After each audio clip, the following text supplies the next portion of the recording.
Naglabas ng supina ang National Bureau of Investigation para kay Batangas 1st District Representative Leandro Leviste at dating Negros Oriental 1st District Representative Jing Paras.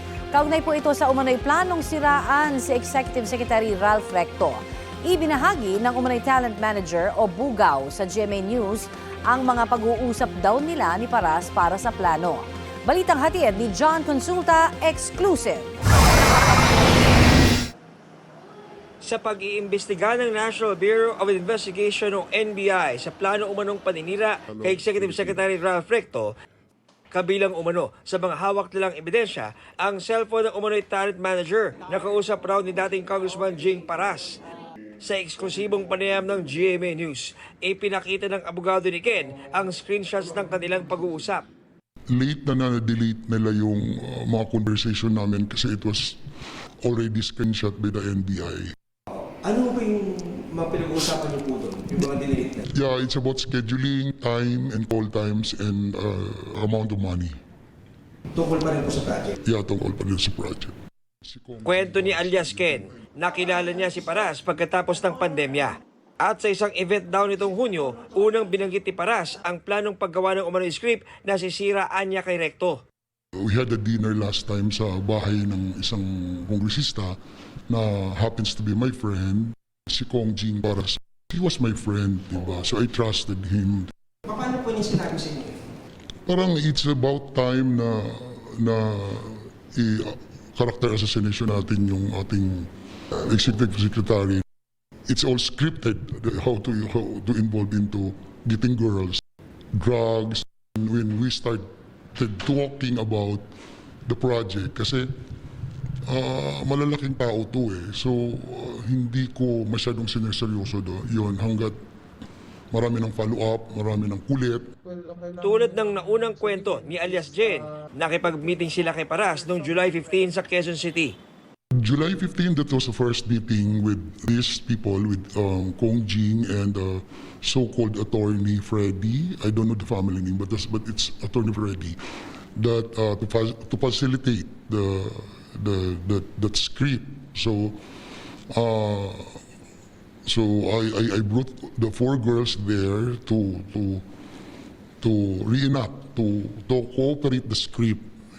Sabi ni Ken, malaking pera ang inalok sa kanya ni Paras, kaya siya pumayag.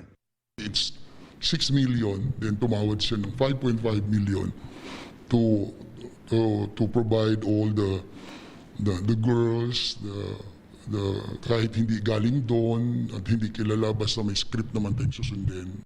It's 1 million to 4 girls, individual, so total of 4 million, and 1 million goes to me. Yung total na 500,000? Goes to Kong Jing Paras.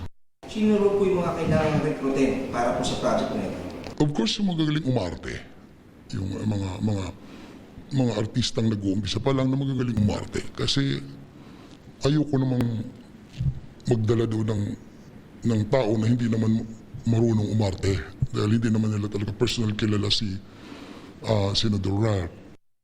Sabi ni Ken, ang alam niya, si Batangas 1st District Representative Leandro Leviste ang magpopondo umano sa plano, pero hindi niya ito nakita kailanman.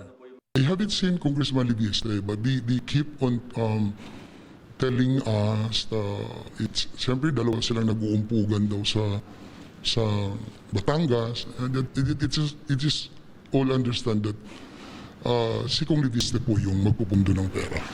Ang kausap nila talaga lagi si Kong Leviste. Doon sa message po na yun? Doon sa message na yun. Tungkol saan po ba yun, yung usapan nyo yun? Bakit po yung binanggit yung kakausapin niyo daw si Kong? Kasi I've been, nagpapalo up ako about it, na matutuloy pa ba o hindi na? Kasi parang ayoko na nga din eh, di ba? Then he was telling me na tuloy pa rin yun, huwag kang umatras, sayang ang pera, this is easy money. Handa raw makipagtulungan si alias Ken sa umuusad na investigasyon ng NBI. Sa isang pahayag, muling iginiit ni Paras na wala silang kinalaman sa anumang iligal na sabuatan o krimen.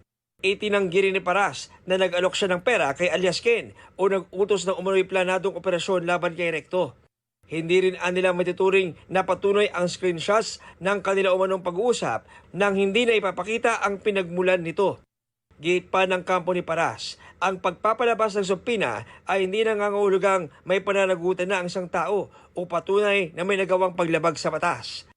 Nauna naman nang sinabi ni Leviste na hindi niya kailanman nakausap ang mga sinasabi na impormante ng NBI. Si Recto naman, ipinaubaya na sa NBI ang investigasyon. John Consulta, nagbabalita para sa GMA News.